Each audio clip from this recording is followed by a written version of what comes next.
Olá, senhores! Vamos aí com uma resolução de questãozinha de eletrodinâmica, mais precisamente associação de resistores para nós. Olha só que bacana. Um circuito elétrico é formado por 4 resistores de 1,5 kΩ. Ei, espera lá. Você tem 4 resistores, cada um deles com um valor de 1,5 kΩ. Lembre-se da importância, existe uma tabelinha, você clicar na internet, qualquer lugar, você fala, tio Peão, me manda aí que eu tenho a foto dela aqui, tá? Essa tabelinha é de múltiplos e submúltiplos, e vocês precisam saber alguns deles de cor. Por exemplo, esse quilo, ó, ele deu aqui ainda para você. Esse quilo, a gente chama de quilo, representa pela letra K, ele é um símbolo que representa uma potência de 10. Que potência de 10 que ele representa? 10 à terceira. Então, na verdade, você troca esse símbolo, porque a unidade dele não é o quilon, a unidade dele é o ohm. O quilo é apenas um múltiplo, que equivale a uma potência de 10 elevado à terceira. Em outras palavras, como 10 à terceira vale 1000, 1000 vezes 1,5, a gente está falando aqui que nós temos resistores de 1500 ohms. Peão, por que fica misturando esses símbolos aí? É muito simples. Olha o tamanho do número aqui, ó. A extensão dele realmente. Olha o tamanho dele. 4 dígitos. E olha aqui, ó, como é que ele fica pequenininho. Aqui você tem que colocar 1500 e a unidade ainda. Aqui você colocou 1,5 kΩ. Acabou. Então é apenas para reduzir o número. Para o quilo, não faz tanta diferença, mas imagina para um mega. Mega, peão, o que é mega? Mega é o emão. Vale 10 à sexta. Ele representa a potência de 10 à sexta. Imagina para o giga, o Gzão. É um 10 à nona. Imagina se você for colocar esse número aí por extenso. Então é para economizar espaço, vamos dizer assim, né? Para a gente poder trabalhar com números menores. Peão, esse quilo, esse mega, esse giga, parece até de celular, capacidade de celular, de computador, mas é exatamente a mesma. Se você já manja do teu celular, eu tenho uma memória de 2 GB, uma memória de 20 GB, de 64, que seja o que for, é exatamente o mesmo símbolo, tudo bem? Mas vamos lá. Nós temos 4 resistores e ligados em paralelo. Vamos ver como é que eles ficam ligados em paralelo? Olha só. Olha lá que bonitinho, senhores. Apareceu um circuito num estralar de dedos para nós aí, certo? Então nós temos ali, ó, 4 resistores de 1500 ohms cada um, ligados em paralelo. Peão, como é que eu faço para identificar quando eu tenho paralelo? É muito simples, olha só. Você sempre vai ter um nó entre os resistores. Tá vendo ali, ó? Nó. O que é um nó? Nó é onde você percebe que tem uma bifurcação. Guarda desse jeito. Se vai bifurcar em 2 caminhos, trifurcar, tetrafurcar, não importa. Você vai sair 2, 3, 4 caminhos, não importa. A corrente chega e ela pode se dividir, é um nó. Chegam 2 ou mais correntes e elas podem se unir, é um nó também.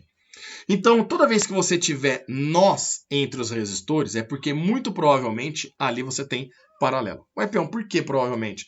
Porque dependendo da situação, pode ser que num dos resistores tenha alguém em série primeiro e depois ele em paralelo com os outros, né? Mas se tem nó, você já tem paralelo. Agora, olha que bacana. Eu vou chamar esse nó de nó A, certo? E eu vou chamar esse nó de nó B. E aí, quando você perceber que os seus resistores, olha que bacaninha, eles estão todos ligados aos mesmos nós, ou seja, eles têm o mesmo par de nós entre os terminais deles, é porque todos eles estão juntos em paralelo. Que é o que está acontecendo aqui, né? Ó. Perceba que todos eles estão ligados ao mesmo par de nó. É um terminal A de um lado e o terminal B do outro. O que seria esse terminal A e terminal B, peão? Esse terminal A e terminal B, senhores, é onde você liga no seu gerador. Então você tem lá a sua pilha, a sua bateria, não importa o que você tenha, maior placa, menor placa. O terminal A está ligado na maior placa, o terminal B está ligado na menor placa. Então pera lá. Eu posso falar que lá no gerador do terminal A é a maior placa e o terminal B é a menor placa? Sim. São potenciais diferentes, não são? Isso cria uma diferença de potencial elétrico nos terminais dele. E aí olha que bacana, de um lado você tem A ligado nos resistores, do outro lado você tem B ligado nos resistores. Se A é um potencial e B é um potencial menor, é porque existe diferença de potencial elétrico nos terminais de cada resistor. Com essa diferença de potencial, a gente consegue movimentar os elétrons, a gente consegue ter corrente elétrica passando em cada resistor. Certo ou não? Bom, no caso aí, ele não pediu para calcular a corrente, nem a DDP, nada disso, nem falou de DDP, ele só quer a resistência equivalente. Então vamos lá. Quando você tem resistores em série, um após o outro, para achar o equivalente é só somar, não é? Quando você tem resistores em paralelo, você tem duas maneiras de trabalhar. Vamos lá. Aliás, nesse caso, por serem iguais, 3. Uma é fazer isso daqui, ó. 1 sobre R equivalente é igual a 1 sobre R1, mais 1 sobre R2, mais 1 sobre R3. Se eu tiver um quarto resistor, que é o nosso caso, mais 1 sobre R4. Se tiver um quinto resistor em paralelo ali, mais 1 sobre R5 e assim por diante. No nosso caso, são apenas 4, né?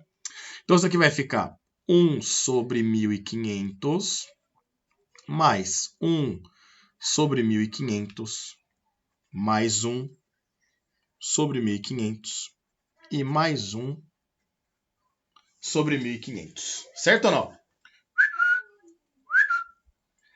Mais 1 sobre 1.500.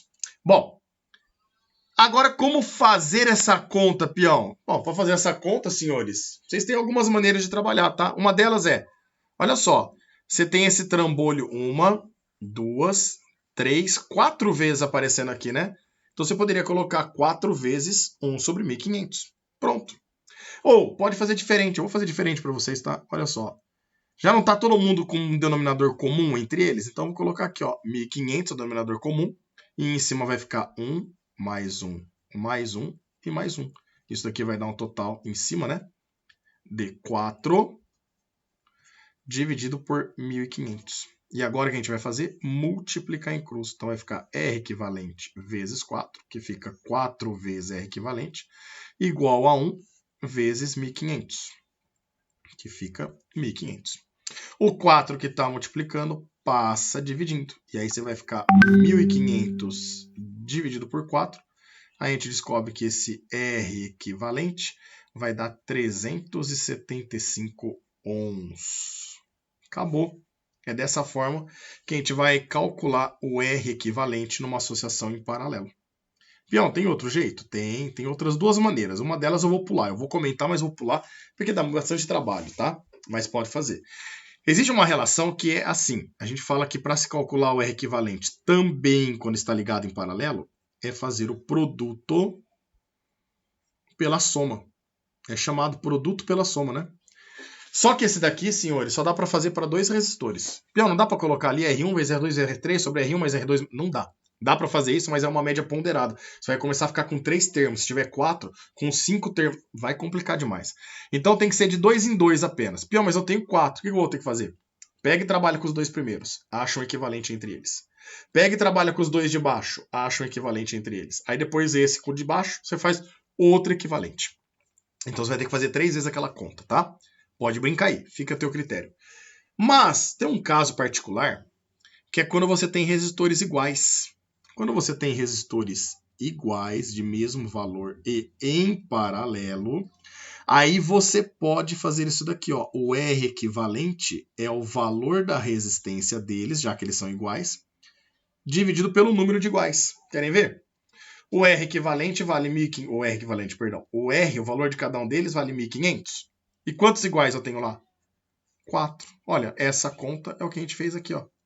Quanto que vai dar o R equivalente? Fica muito mais fácil, né, meninos? 375 ohms.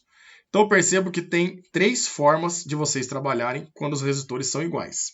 Peão, e se os resistores fossem diferentes? Se fossem diferentes, senhores, na boa, fica mais fácil trabalhar com esta situação do que com essa daqui que a gente fez, tá? Aí você tem que tirar o mínimo múltiplo comum. Naquela da esquerda lá, você não tem necessidade de tirar o mínimo múltiplo comum entre eles. E aí a gente sabe que na maioria dos alunos aí, dos candidatos, você tem problema, normalmente há problema em achar MMC, né? Aliás, não precisa nem ser o mínimo múltiplo comum, precisa ser um múltiplo comum apenas, certo?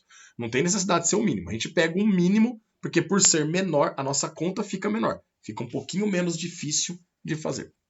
Então, ó, se forem iguais, para quem começar, se você começar a treinar bastante aí a associação de resistores, quando forem iguais, supimpa. Esse daqui, ó, é show de bola. Pega o valor, divide pelo número de iguais, acabou. Se eles não forem iguais, procure trabalhar com essa equaçãozinha, mesmo que seja de 2 em 2. Ela acaba sendo mais prática ainda do que trabalhar com a primeira, tá? Mas fica a critério de vocês. Time que tá ganhando não se mexe, trabalhe como achar melhor. Se você curtiu, se inscreve no meu canal aí, dá um like lá e um grande abraço. Nos vemos numa próxima. Até mais.